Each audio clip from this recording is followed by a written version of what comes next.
La ciudad de Bogotá, durante el siglo XX, experimentó un amplio desarrollo urbano con la llegada de la industrialización y la migración del campo a la ciudad.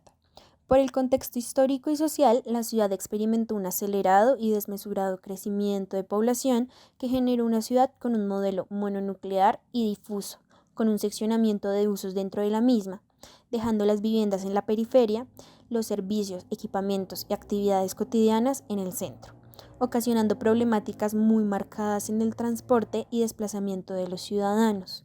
quienes tienden a incrementar sus presupuestos en traslados diarios. Este incremento tiende a basarse en alusión a la vivienda social, ya que existe una acción planificada de habilitar viviendas para las familias de menores ingresos en las localizaciones periféricas más baratas, utilizando un método de densificación masivo en el que se evidencia el esmero y afán de lucro de las compañías que han conseguido construir ciudad basándose en una edificación repetida de manera indefinida, ignorando por completo el contexto de implantación y dejando como problemática principal que la densificación habitacional se está consolidando en los límites de la ciudad y desasocia con la ciudad central construida como disyuntiva. A través de una mapificación de datos se identificaron 3 localidades con baja densificación habitacional y con un mayor número de zonas en obsolescencia: la localidad de Santa Fe, la localidad de Teusaquillo y la localidad de Los Mártires, todas ellas caracterizadas por contener centros consolidados de comercio y servicios, así como focos importantes de bienes de interés cultural, lo que conlleva plantear como objetivo principal rehusar un edificio industrial patrimonial a vivienda de alta densidad que garantice la calidad espacial en la localidad de Los Mártires de la ciudad de Bogotá. La localidad de Los Mártires era originalmente un área industrial y comercial, con numerosas fábricas de talleres de producción, en donde la mayoría de los trabajadores de estas fábricas eran migrantes que llegaban a la ciudad en busca de trabajo. Para 1960, la localidad se convirtió en un importante centro de comercio y servicios, sin oferta de vivienda para los habitantes, condición que se mantiene hasta la actualidad, pues muchas familias habitan en viviendas improvisadas o en alojamientos informales, lo que permite cuestionar cómo densificar habitacionalmente un edificio patrimonial que garantice la calidad espacial de los usuarios en el centro ampliado de la ciudad de Bogotá. La aproximación multiescalar permitió una comprensión más profunda de los cambios que han ocurrido en la zona a lo largo del barrio Voto Nacional, en el que se analizaron las dinámicas del barrio y su relación con el espacio físico como el patrimonio arquitectónico y la infraestructura urbana. La Plaza España, fundada en 1883 y originalmente llamada la Plaza de Maderas, se comercializaban productos industriales, lo que provocaba un aspecto lúgubre y deteriorado. En 1902 se hace un cambio oficial del nombre como un inicio de la transformación de la ciudad. Con esto se consolida la Estación de la Sabana y el Hospital San José, donde las familias trabajadoras se establecen en su proximidad, edificando viviendas e iniciando un proceso de urbanización y mejoramiento físico de la plaza. Sin embargo, el Bogotazo dejó un proceso de deterioro físico y social en el sector y la ciudad se desplazó hacia las zonas periféricas, olvidando la consolidación del centro.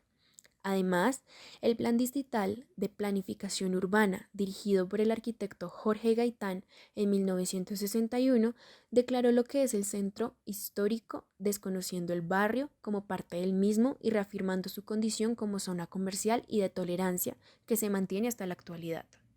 La fábrica de pastas El Gallo fue una sociedad fundada en 1892 por 4 miembros italianos quienes fundaron el primer edificio de 3 pisos en ladrillo cocido en 1921, enfrente de la Plaza España, con un estilo representativo de la arquitectura industrial de la época de la ciudad,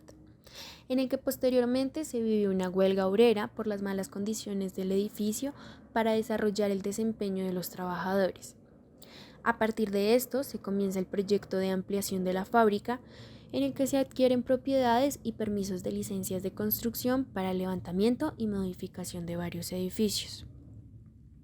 Entre 1940 y 1944 se adquirieron los predios colindantes al norte, oriente y occidente del edificio original. En 1945 se realizó la construcción de un edificio de 3 pisos por el arquitecto Vicente Nasi, que continuaba con la estética original, así como la modificación de la fachada del edificio posterior, y paralelamente se adquirió y modificó un edificio al norte de la construcción más reciente. Posteriormente se hace la adquisición de 2 predios colindantes al occidente que se registraron como casas republicanas de un piso, de las que actualmente no existen rastros. Por último, en 1959 se realizó la construcción de un edificio de 2 pisos diseñado por el arquitecto Vicente Nasi. Esta sociedad existe hasta 1969, donde oficialmente se hace la liquidación de la sociedad y el edificio queda en estado de obsolescencia. Con lo anterior, se entiende que el valor histórico del edificio es porque corresponde al periodo de transición con influencia del periodo del movimiento moderno,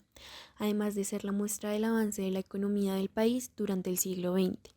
Paralelamente, se entiende que su valor estético es por los volúmenes más representativos, por la riqueza de sus detalles en fachadas, que son los más antiguos, es decir, la fachada sobre la calle 11,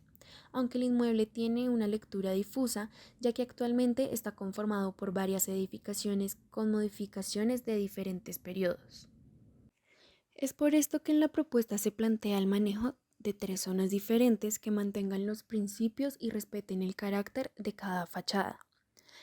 La primera zona contiene las edificaciones de la existente fachada principal sobre la calle 11, en la que se continúa con el tejido estructural existente y se aprovechan las grandes alturas para generar apartamentos dúplex que se incorporan con los altos ventanales existentes para complementarse y generar un espacio contemporáneo y continuo. La segunda zona abarca las 2 edificaciones de la fachada existente sobre la calle 12, en las que se busca mantener la idea de una cubierta a 2 aguas que apoye la iluminación cenital en los apartamentos, a través de un vidrio esmerilado y bastidores en madera con tela Solar Screen que filtra y desvanece la potencia de la luz solar, al mismo tiempo que se continúa con la malla estructural para crear apartaestudios. Por último, la tercera zona está conformada por los predios adquiridos y demolidos que jamás fueron construidos y no hay registro de la fecha de su demolición, así como la casa republicana de 2 pisos, que actualmente solo existe la mitad de su fachada en ruinas y no hay registro de la composición de la misma. Es por ello que se plantea un volumen completamente nuevo que se diferencie de la arquitectura existente, rompiendo con la trama estructural y generando apartamentos con formas triangulares que permiten el juego de fachadas internas sobre el gran patio del volumen, al mismo tiempo que continúa y respeta los módulos de las fachadas patrimoniales, externas y colindantes. Para complementar la vivienda y continuar con la caracterización del lugar como una zona comercial, se plantea comercio en el primer piso y un pasaje comercial en la zona número 3, con el concepto de laberinto en el que se combinan patios frondosos, cuerpos de agua y volúmenes en cristal que reflejan el exterior, dando una sensación liviana y una experiencia en el recorrido del peatón. El comercio limita con la vivienda a través de puertas esclusas que filtran el paso de personas al interior de los espacios, permaneciendo las viviendas en el interior del edificio y el comercio en el exterior. Todo el proyecto se basa en la idea de opuestos complementarios que dependen mutuamente de su existencia conjunta, bajo el dogma de conceptos de dualidad y armonía, que al ser diferentes permiten resaltarse mutuamente, supeditado por la doctrina de lo más antipatrimonial es querer parecerse a lo patrimonial, entendiendo que la intervención en el patrimonio histórico debe ser respetuosa con el valor del bien cultural, estar basada en un conocimiento profundo del contexto histórico y cultural. Es así como se entiende la construcción de los espacios al interior del proyecto. Los patios como lugares de contemplación y vacío verde opuestos a los materiales duros de la edificación. Las escaleras circulares y los muros nuevos complementan el color y la consistencia de la estructura existente. Las ruinas como objeto de apreciación de lo que una vez existió, combinadas con el etéreo natural de las plantas que muestran la vitalidad energética. Por último, en la recuperación de fachadas, la continuidad de módulos de ventanas y materialidad diferenciado del color de la misma y jugando con la continuidad de lleno y vacío con el muro calado en ladrillo. La construcción dimensional del edificio se plantea como una respuesta arquitectónica a un problema metropolitano que enfrenta los desafíos del crecimiento urbano acelerado y sin control en el centro ampliado de la ciudad de Bogotá, a través de la densificación de edificios patrimoniales, que es una alternativa sostenible y eficaz para la recuperación de edificaciones,